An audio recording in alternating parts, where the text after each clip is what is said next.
Okay, welcome everyone to the Melbourne EV branch tonight. On those, thanks for coming out on a cold night. On those, the rain, the traffic too was pretty bad tonight, and there's a few here anyway, so thanks for coming along.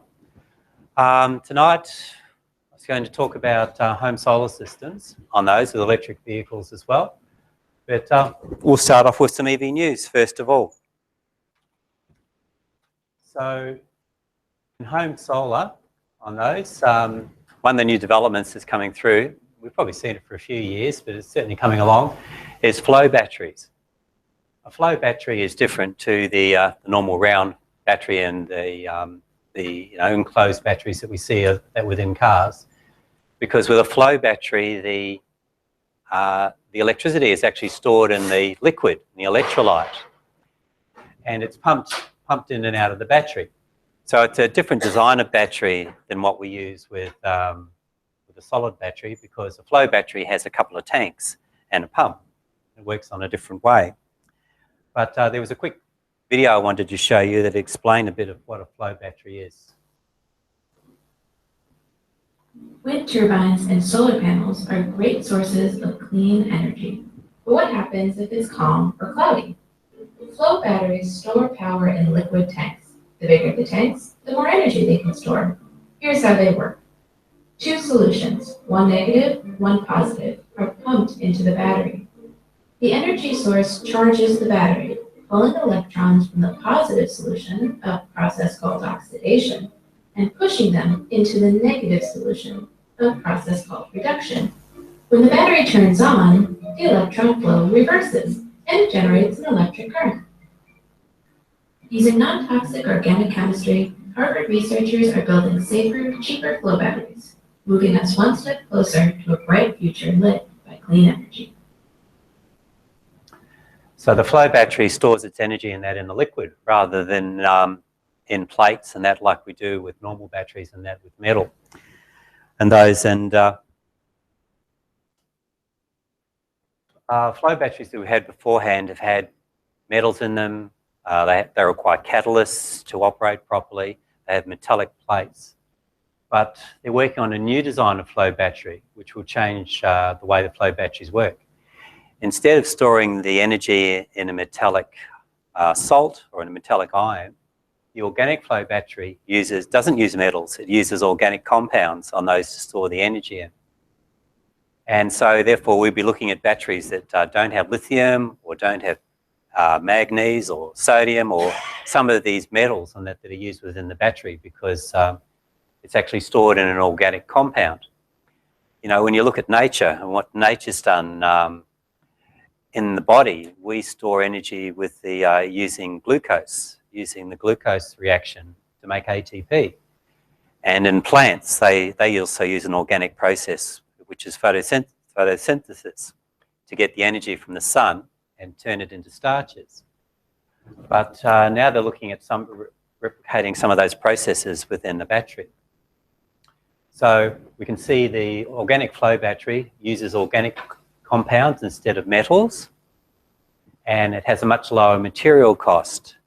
The cost, there's not metals involved in it, and the actual electrolyte cost is a third or a quarter of the cost of what it is for providing with metals. Able to be recharged by changing fluid, recharging in similar time to filling with a petrol station. So if a car had a flow battery in it, on those, the battery would be able to be recharged by changing solution in the battery. So we're almost looking here like a renewable form of petrol. You've got energy stored in the electrolyte of the flow battery, and it can be pumped in and out of the car. And if something like that was used in electric cars, we'd have a much higher efficiency than what you get with petrol cars or gasoline cars, you know, because the motors are only 25% efficient, and an electric drivetrain is 90% efficient, 85, 90% efficient. So there's a bonus already. And also the solution could be charged using alternative energy, you know, not coming from a petroleum source. So Harvard University is the one that's working on the organic flow battery on those. They've come up with some of the compounds that go within the battery on those, and it's another one where they're looking at trying to get this to a commercial stage, you know, whereby to make it commercially feasible on those. So they've developed the chemistry and the prototype and that for it. So we're seeing a lot of different ideas coming through in batteries on those at the moment, and that's where all it is. It's all in the battery development. And every month, you know, I present a different idea on those. We had the sodium-ion battery also, as well as the lithium-ion on those. And now this is a redox battery, a reduction oxidation battery, or a flow battery. And they suit large installations and those, but it could also be scaled down for a vehicle. But if they can bring the costs down, well then that's also a big game changer in that as well. So I just wanted to show that one to the group.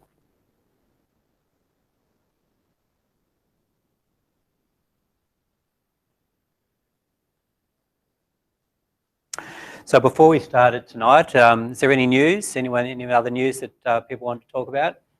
Any projects that they've got going, or anything that they hear coming up in the near future? Yes. Does anybody know anything? Does anybody, is that on? Yes, it is. It's just Is recording. anybody aware of the Nissan Leaf and the Tesla that are going around Australia at the moment? I understand they called into Melbourne quite recently. No, I haven't heard about it. So if you could tell us something about that, that'd be good.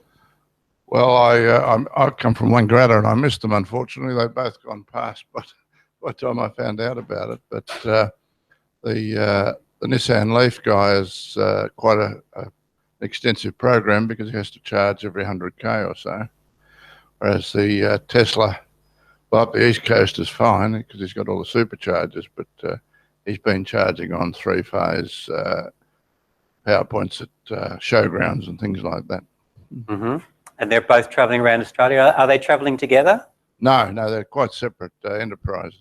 I suppose the Tesla could probably do longer range than that in a day, but I thought it might have been a tour together, so they're doing that separately. No, they're doing it quite separately. One's actually a fundraiser for some medical condition. That's a Nissan Leaf. Okay. And the other guy's just taking his Tesla around, which I wanted to do, but he's doing it before me. It's true. The one bit of news I did hear from Nissan on those that came through this month is Nissan have developed a home vehicle-to-grid system on those. Well, it's been available in Japan for some time, and they're now doing tests of it in England on those with Iron Energy, I think it was. So that's a development of a vehicle-to-grid system. And that will then enable power to be shared with the grid. You can then get into the wholesale market for electricity and all these issues on those that we're doing, you know, with storage, energy storage into the grid, battery storage, or while a car has a battery in it as well. It can also be used as a vehicle to grid. So with that, does the car run on the DC battery, or do they have it on an AC battery? Or do they have an inverter? They have an inverter on those, so that's probably a main part of the system that Nissan's producing. So there's a box, you know, which goes in your garage next to your car on those, and it's the vehicle to grid transfer station and those. And you can also access the spot price on electricity on those, and if the spot, you can program it so if the spot price rises above a certain level, then your vehicle then starts feeding energy back into the grid. So that way you can enter the wholesale market. I know there are people in Australia that are starting to do that here. There's one of the Australian energy companies who I don't know who they are, but I saw it on Catalyst, and that whereby you can then run your solar system, your battery and your solar system onto the grid and decide when you want to sell power back into the grid. This has been more common in the US and in Europe, but now they're allowing companies in Australia to access the wholesale through your provider, you know, through your energy provider, you can access the wholesale electricity market. Oh, I think I'll make a start. So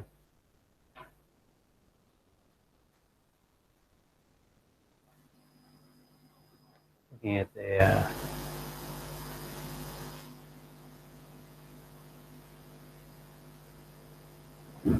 I don't think I see the presentation on that one. I've got another USB drive.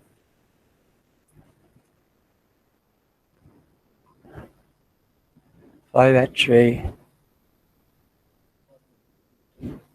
Beg your pardon? Okay. Yep. Safe to take that out? Sorry.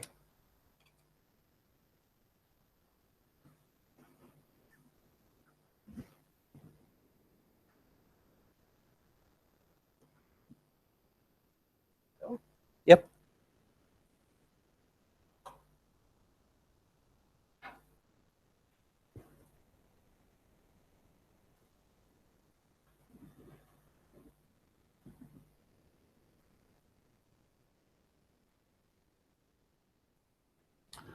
Okay, tonight we'll be comparing 4 vehicles on those, comparison on those, on looking at the energy used of each vehicle, the CO2 emissions of the vehicle on those. So with this comparison here, I've made the comparison so that they're all 5 years. So I've taken the figures and those and made them so that we can actually compare one with another. Make it a lot easier to follow. But I've looked at 4 typical vehicles: Toyota Camry, which is a typical petrol car, then the Nissan Leaf, the Model S, and then the Vetrix type scooter, which is the sort of scooters that I ride on those. So next one, looking at the cost of ownership of a Toyota Camry. So we're looking at new price here. If you're buying one new, $29,000 on those, and then the trade-in value after 5 years is $10,250. So the cost of ownership over that 5-year period is $18,750. Servicing for 5 years, $4,750. Registration. The registration is the same on all the cars. I think registration up to 2 tonnes on that car is all the same figures. So for 5 years it comes to $3,855. Tyres. And that's a total cost of ownership. I've done the fuel separately because we can look at the fuel and the energy that's to provide with a car. But these first lot of figures is just on ownership as such. No, I haven't included insurance on that, and I agree, that's a cost, isn't it, and that to it. So you'd have to look to see what the insurance and that would be. For each vehicle? Purchase price. Things where you live and all that sort of thing. Every time you get a call through, you get The vehicle is electric versus petrol, same price, would it be both? there's no difference whether it's electric or petrol. So, well, I'm sure I can't petrol. Yes. But every year you have to sort of ring and say, well, why are you putting it up? You ring 2. You change it every year to check. And they drive it. So it's just, Yes, you're right. So insurance would be one of those things that you'd need to follow, and that as well is true.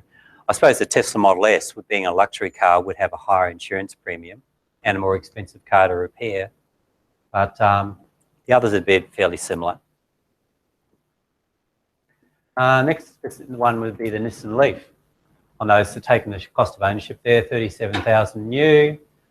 That's an estimated, this actually came from the Red Book, you know, as it's trade-in valuation after 5 years. And I put $1,000 on that because they're usually a bit low, so they offer you as a trade-in figure. It's still $18,490 for the 5 years ownership. Servicing is lower on that car when you compare it with the first one, because there's a lot less servicing in that involved an electric vehicle. Registration was the same. Tyres, $700, a little cheaper on those, $24,000. So the servicing cost has more or less offset the cost of ownership on those. Well, the Nissans come up a bit cheaper there. Tesla Model S, on those, so $120,000 new. Trade-in value after 5 years, I found very hard to find on those. That is a guess. I'll admit that. So we're looking maybe $45,000 worth of devaluation over the 5 years. It may be less devaluation. The trade-in value may be higher. If the vehicle is popular on the second-hand market, well, then the value, of course, goes up. Servicing, Tesla have a 4-year fixed service contract. You know, you can get a service contract for your vehicle for 4 years. So I just scaled that to 5, and the 2,375, and registration the same. The tyres were quite a bit dear on the Tesla. On those, it uses more expensive tyres, and people have been going through tyres a lot faster than they have with other vehicles, especially the rear tyres. So I just seem to notice that. So $1,800 and that in tyres. Some people have been complaining that their tyre cost has been higher than their electricity cost, you know, when you compare the two together, because they don't really use a lot of electricity, but they do use tyres. The Vetrix VX1, if you want to go to a scooter, electric scooter on those, then the figures, of course, are a lot lower. That 12,995, well, the vehicles aren't available new anymore on those, so that's really an arbitrary figure. But the scooters have devalued a lot on those. After 5 years, they're really only worth $4,000, so that's a fair devaluation. Servicing on these in 5 years, one of these scooters requires 2 rear tyres, 1 front tyre, and the brake fluid to be changed on those, and that's the only servicing in 5 years. Registration is a bit lower, but motorcycles aren't necessarily all that much cheaper to register than cars. They're a bit lower because of the insurance costs and that of them. Got tyres, total of $11,000 there. Now this is where we can start to compare, where it becomes more interesting, when we compare the fuel and the energy costs on those for those cars. These figures are based on 15,000 kilometres a year over 5 years. So the Toyota Camry would use $7,000, $7,500 worth of fuel. The Nissan Leaf. Now, in working out these electricity costs, I've actually worked them out at 16 cents a kilowatt hour. So I've done an average there on those. You'd probably be charging them off peak most of the time on those if you didn't have a solar system. On those, if you own this car and you had the car only, you'd probably be charging an off-peak, which is around 16 cents a kilowatt hour. If you've got a solar system, the dynamic will change, of course, and we're going to go into that further in the presentation. But that's been based on 16 cents a kilowatt hour. And then the Tesla Model S, even though it's a much larger car, doesn't use a lot more electricity. So it's very efficient on those and how it runs. And then the scooter, of course, well, its electricity cost is quite low on those. About $100 a year in electricity to run it. Comparing CO2 emissions. Did a fair bit of research here to try and find the figures in that on these vehicles, on those. The Toyota Camry was pretty straightforward on those to work out its CO2 emissions from its exhaust. But then for the Nissan Leaf and the electric ones, I was looking at, well, they're going to be running from electricity on those. So what's the CO2 emissions involved in generating that electricity? So I based that on figures on that from Victoria on those, and also considering that the vehicles will probably be charged off peak on those, which is a time when the power stations are running idle, so it's excess energy. On those, they need to sort of shed that energy overnight. So it really depends on the time when you charge it as well. This is an estimate that I've put in for those figures. So the Nissan Leaf there's come up at 6, Tesla at 7, and the scooter at very little. So 1 metric tonne of those is CO2 from its electricity consumed. But it just gives you an idea that the CO2 emissions on the electric vehicle came up lower than the petrol vehicle, even when you're running it on grid electricity, which some of it is coal and some of it's not. Now, adding solar into the mix on those. First thing I wanted to do, before we combine the solar with the car, I wanted to have a look at solar and just look at solar on its own and saying, well, what does solar do? If you have a solar system, what would the solar system do? So you can have a 3 or 5 kilowatt system. I've done a comparison of the two. System costs $3,500. It's pretty average on these days. There's some that are less. Now working on the figures, the 10.9 kilowatt hours per day has been taken from one of the Commonwealth sites on what would be available for Melbourne. So that is an estimate of how much electricity on an annual average period that you would get off that solar system on those, for Melbourne. It's a Melbourne figure. So if you multiply that out, that's 19,000 kilowatt hours over 5 years. On those, on its average, that would reduce, extended over a 5-year period. And at my cost that I've worked out there, I've worked out it's 16 cents a kilowatt hour. If we're replacing electricity we're drawing from the grid for the car, that's about $3,000 worth of electricity. So with the solar system, we're looking at a payback period of just over 5 years on the solar system, using these figures. And then the 5 kilowatt system came out similar through there, though producing more electricity. It's also just over a 5-year payback period.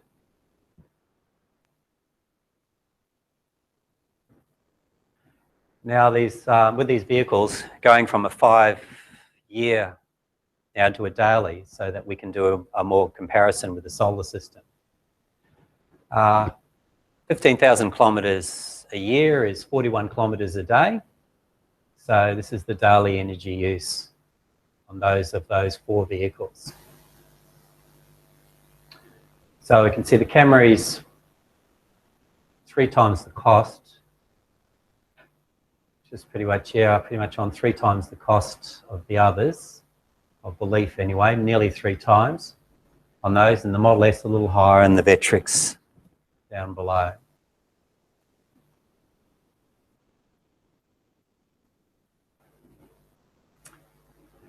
Now, this is coming more down to experience and what we've found with home solar systems. You know, you can buy a 3 kilowatt home solar system, but it's not going to produce 3 kilowatts for a long period of time every day on those. And if you want to charge your electric vehicle during the daytime, you have to have enough power coming out of the solar system to work the charger on the vehicle on those. Otherwise, you're just going to be starting to use energy from the grid as well to top up in what it's doing here. So I've got a 3 kilowatt system on my house, and my Vetrix draws 1.8 kilowatts. The charge, an 1800 watt charger and that in it. And I find that I can charge that on most days. There are days when I cannot charge it on those during the day, and I might have to wait a day or two to charge it, or charge it at night. But to practically charge the vehicle, you have to have enough energy coming from the solar system to be able to operate the charger. And luckily, with many of the electric cars, you can adjust, you can set your charging rate on those. It's quite often available as an option. So you then have to set the charging rate on what you're doing it. But practically, to charge a vehicle at 1.8 kilowatts regularly, you really need a 3 kilowatt system on those. And then working out at 1 kilowatts, 5 hours of charging comes to 9 kilowatts, 9 kilowatt hours. Which then is the same figures as I produced for, it's about $3,000 worth of electricity. And then with a 5 kilowatt system there, on those you can charge probably a Nissan Leaf that charges at 3.6 kilowatts on those. 33,000 kilowatt hours over a 5-year period.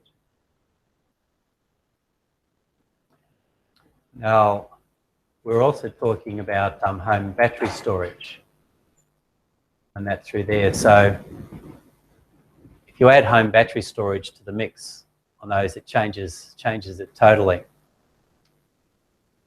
So I did some research on what home battery storage systems are available in Melbourne and Australia on those, and these were the main ones that came up on those. There was still 4 or 5 other ones that are available on the market to do there.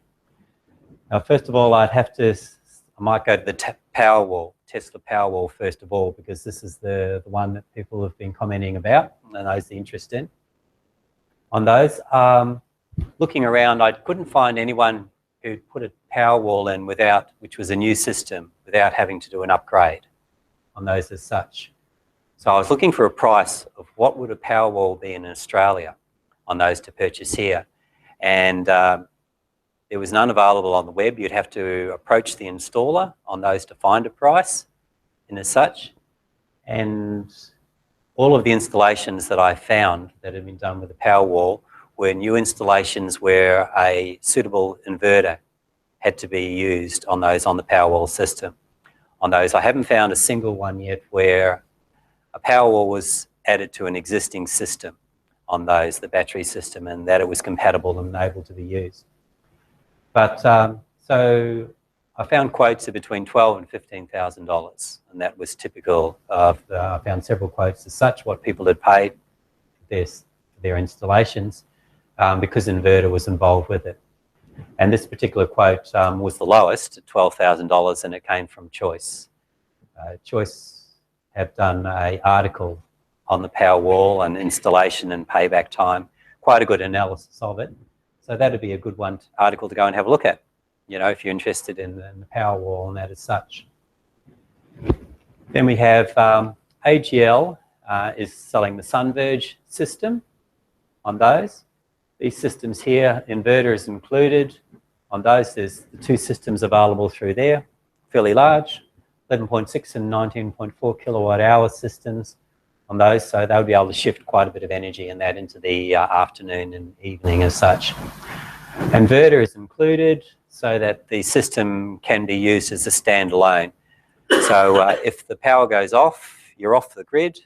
On those, you can actually use these. The top three systems, the Samsung and the Panasonic, can be used as a backup for your house on those and run your house during an outage time period. And then you can then switch back to operating as a grid interactive inverter as well. So then there was the Samsung one on those, 11,000. Panasonic have an 8 kilowatt hour system on those that's advertised, but I couldn't find any pricing information on it at all, what people have paid. With these pricings and that too, I went on to the Whirlpool forum, which has got a lot of information on those of what people have actually done, you know, with installations. Like with these prices, I went to the main manufacturer's sites and to reputable retailer sites first. And then after going and having a look at Whirlpool and seeing what people have actually experienced on installations and those, but I still couldn't find a price for the Panasonic.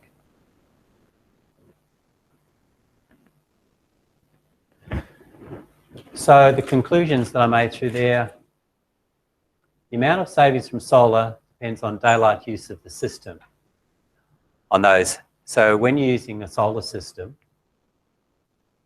and those, if you can use it during the daytime, on those you're obviously using your own energy. On those you're not exporting to the grid.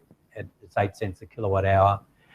And so you can offset the CO2 of your vehicle. You can offset the cost of the electricity by charging during the daytime. Of course, as long as your solar system is able to produce enough energy to charge the vehicle on that day. On those, so you can run anything up to, you could offset up to 100% of your energy and your CO2 by continually charging through the day. But not everyone is home during the day. So this is the conundrum there on charging an electric vehicle. And of course, if you have battery storage, then that charging time can be extended into the evening or into the night, because the battery can be charged from the system during the day on those, and then that energy can be used later. It can be used in the evening on those when you're still running peak period, on those up to 11 o'clock at night. So the evening peak is an important part of where battery storage systems will come in. If you don't have an electric vehicle, well then the evening peak is when you're going to use your battery storage on those to mitigate that high feed-in tariff in the evening as you're approaching 11 o'clock. But and another basic thing we found, of course, is you require a 5 kilowatt or larger solar system if you want to charge your car on those. Practically, that is the case. On those, you can charge your car with a smaller solar system during the day, but you're quite likely to be draining energy off the grid, and that as well to meet the charging requirements of the vehicle.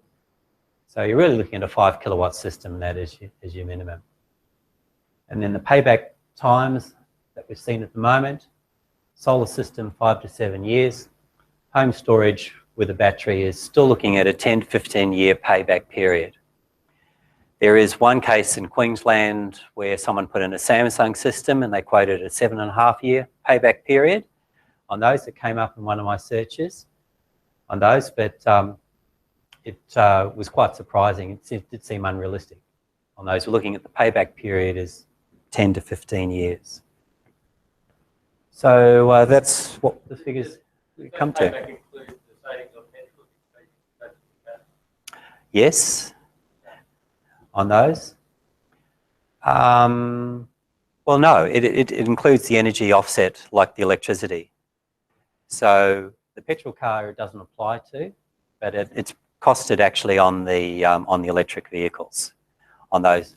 So as we saw, the electric vehicles were actually using a lot less energy than the Camry. That should be an additional difference between the petrol and the electric car. You could add that benefit. Yes.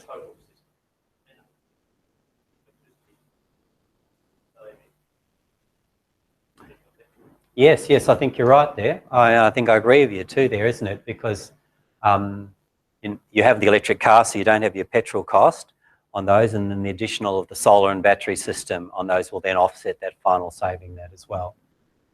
So yeah, so that would, if you had an electric car and the solar system, yes, it would reduce the payback period down as well. It's true.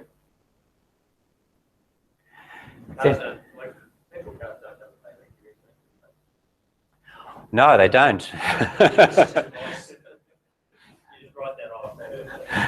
Very true. I suppose if you've got a system that can generate energy, then you're looking at a payback period, aren't you? Yeah. You've got a total package that includes the car and the PV and the battery, and it has a payback period. Well, you're well in front. Yes, I agree with you. Very true. Any other questions? Does anyone want to make any comments? Yep. Maybe you want to start. Just one comment about the resale value of the electric vehicles. Okay. I'd guess there's a bit of uncertainty around those numbers, given that battery deterioration after 5 years is a bit of an unknown with some of these, I'm guessing. Yes. Well, we've had electric vehicles around for some time now on those, like the Nissan Leafs were available in 2010. And those, so we've seen them some time. So we're looking at battery lives, of 10 to 12 years. Well, they're over 10 years and that at this stage. So in the 5-year ownership of a vehicle on those, the battery life doesn't necessarily come into account. It's probably too short a period of time.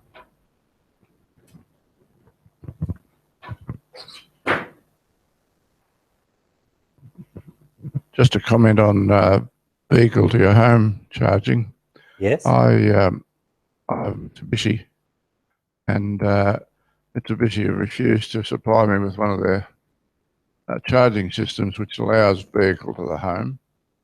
They sell them in America and Japan, but not here.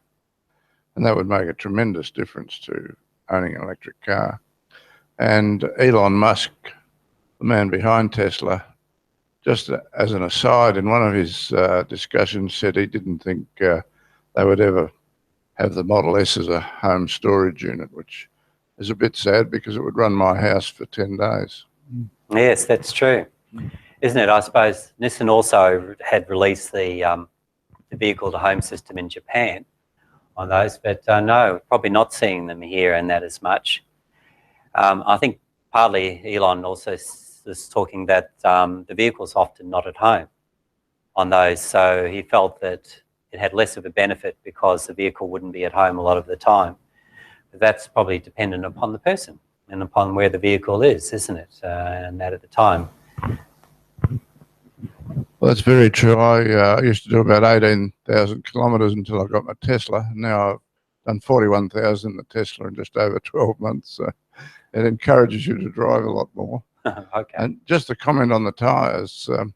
There are two wheel sizes in the Tesla, the 21-inch and the 19-inch. I got the 19-inch because I couldn't afford the bigger ones, but it turns out that, well, my tyres have done 41,000 on the small wheels, and they've got an awful lot of life left in them yet. Good. Whereas I understand a lot of people with larger wheels have had to change them after 20,000. They're more a racing tyre, the ones on the bigger wheels. Yes, I suppose they're a lower profile tyre and probably a softer compound tyre as well. Yeah, so it sounds like you've got the more practical tyres on those that are probably more energy efficient on those, like a lower rolling resistance and also a longer lasting tyre. Yeah, that's good. So at least you do have an option of a lower cost on the tyres, yeah, with the Tesla. Any other questions? If they're not supplying the vehicles with equipment, is it possible to make one yourself? It's just an inverter, surely. Yes, I think it probably would be possible to make one yourself on those. So like there are battery to grid systems available in Australia which are used with solar. So that would be a good starting point, isn't it? You know, which is basically the same system. And those, so because it's really just a battery in a vehicle. So yes, I'm sure that it could be made. That is something that could be made in that.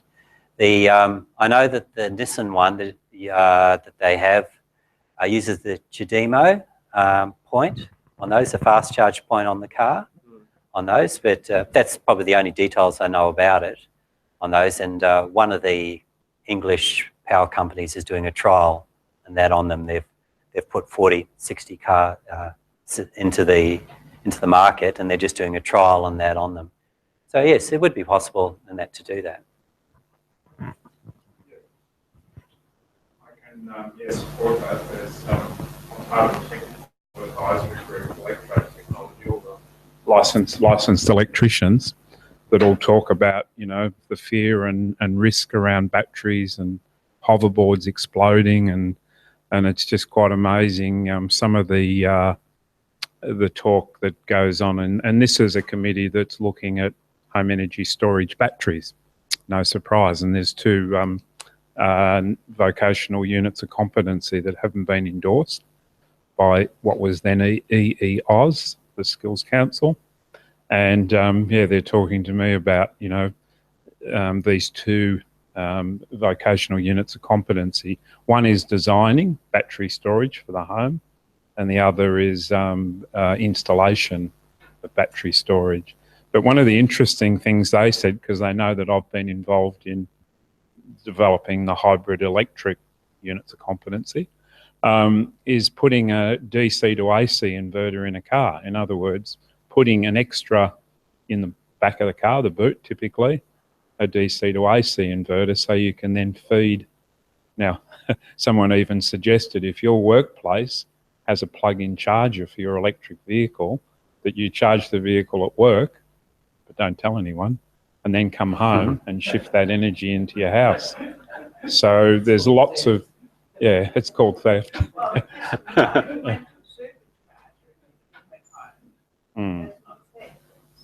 No, it's not. Yeah. Not in that case. No. Well, they're like something for the brain. Let's do something on this. Yeah, I think it's an interesting thing to. Yep. But look, I'm a. Yeah. There's some challenges ahead, but I think the challenge that I see is that people like probably us in the room. I don't know how many licensed electricians have we got in this group? Hands up. Okay, so there's one. I find it, you know, I've been restricted really doing the sort of thing I want to do because I'm not a licensed electrician, and I'd need to partner with one to put in home energy storage. So I'm an early adopter. I put a SunGrow, 5 kilowatt SunGrow, standalone inverter, and I've got LG Chem, cost me $7,000. But I'm already seeing the benefits. But where I'm seeing a benefit too is my hot water. I've got a hot water heat pump. So during the day, I'm using a fair bit of that solar to heat my hot water. And then once that's done, then it charges the LG Chem battery. Oh, okay. But I haven't got an electric vehicle yet. That's the next move. Okay. Yeah, in the future, you could have the car and the home battery. Here we are. We'll go. You could have a dual battery system, and you could have a computer control that switches. You'd have set up your protocols, and you could decide which one's being charged and which one, when the sun is shining, which one is being charged, which depending on your priorities. And then when you're using power, again, depending on your priorities, you could decide which battery you draw power from. That's true, isn't it? I think the software development is going to be an enormous part of this as well. You know, we quite often talk about batteries and the inverter systems and that, but then also there's the software and that to run it on those, and probably to be able to control the system that yourself, like an app on a phone and that, for instance. You know, because you may need to know what the weather's going to be tomorrow on those, and you know, will I get a chance to charge my car? You know, how much solar input am I going to get tomorrow?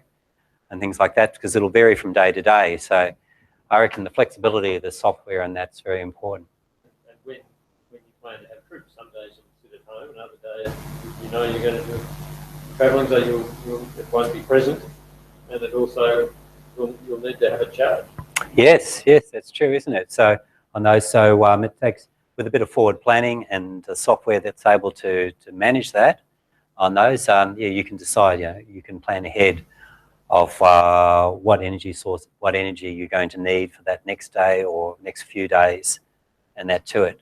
And so how much energy also input is going to come in from the weather on those, and then that on the system and that as well. So who can do it? Well, I think it'll be a continuing development on those, like a lot of these things.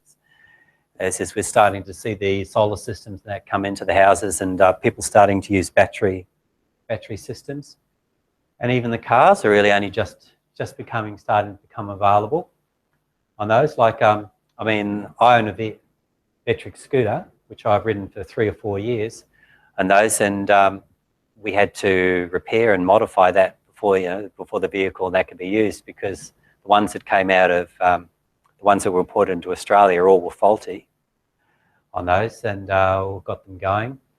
But oh well, I think it's all coming along, and then as the battery technology improves and the cost of batteries come down, we'll see a lot more available and that to do it. Oh well, thanks for coming tonight on those. I think we might go and have a cuppa, something, and have a bit of a chat on those for that. Is there any other comments or anything else that people wanted to say?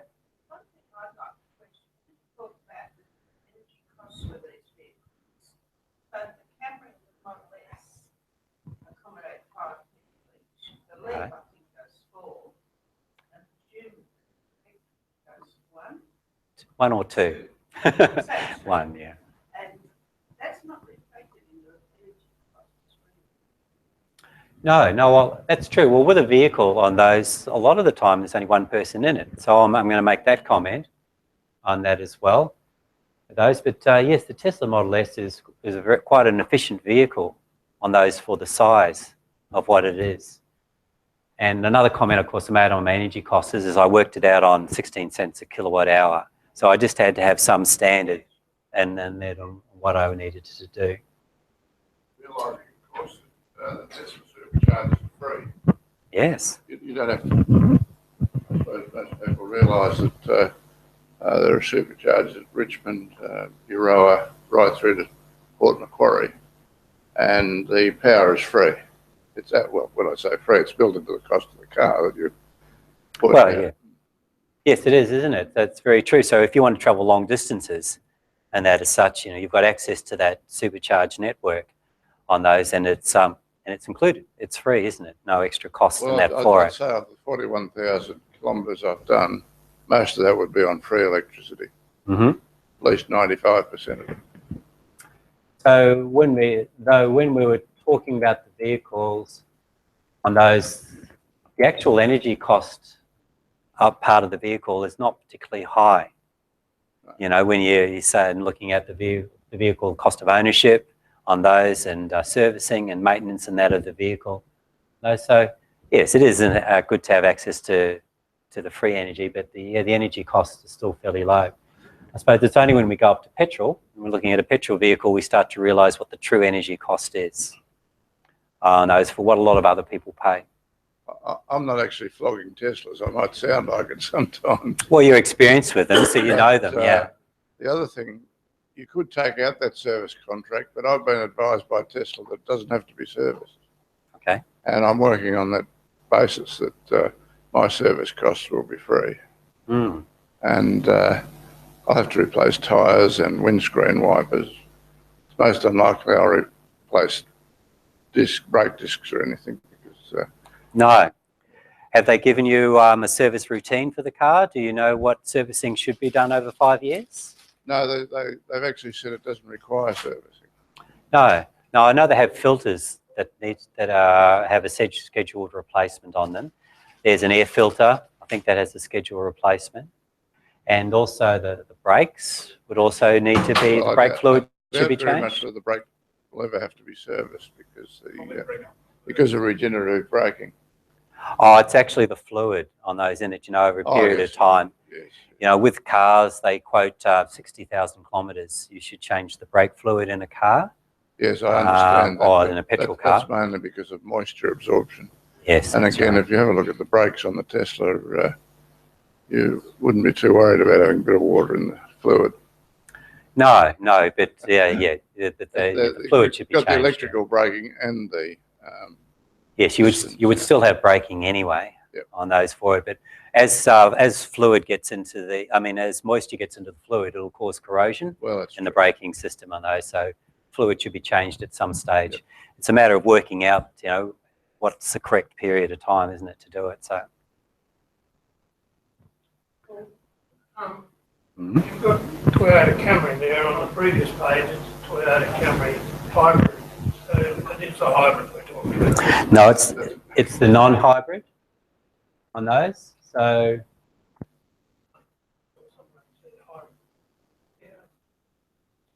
it may have too, because I originally based this on the hybrid on those, and then I found I got better figures when I used the traditional Camry. So I did a little change there. I changed it partway through I wonder which one I left the hybrid on.